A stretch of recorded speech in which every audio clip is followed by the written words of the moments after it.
জুমার দিনে আমি 3টা আমলকে বেশি গুরুত্ব দেই। 1 নাম্বার হচ্ছে সূরাতুল কাহফ, যেটা আপনাকে মাসিহুদ দাজ্জাল থেকে বাঁচাবে। 2 নাম্বার বেশি থেকে বেশি দরুদ পড়া, এই দিন দরুদ পেশ করা হয় নবী সাল্লাল্লাহু আলাইহি ওয়াসাল্লামের কাছে।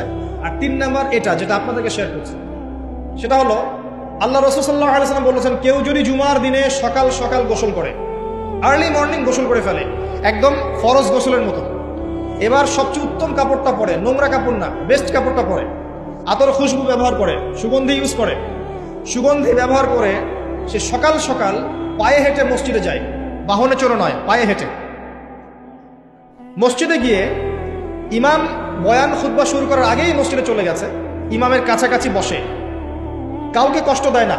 ইমাম খুতবা দিচ্ছে, সে চুপচাপ শুনছে, কাউকে কষ্ট দেয় না।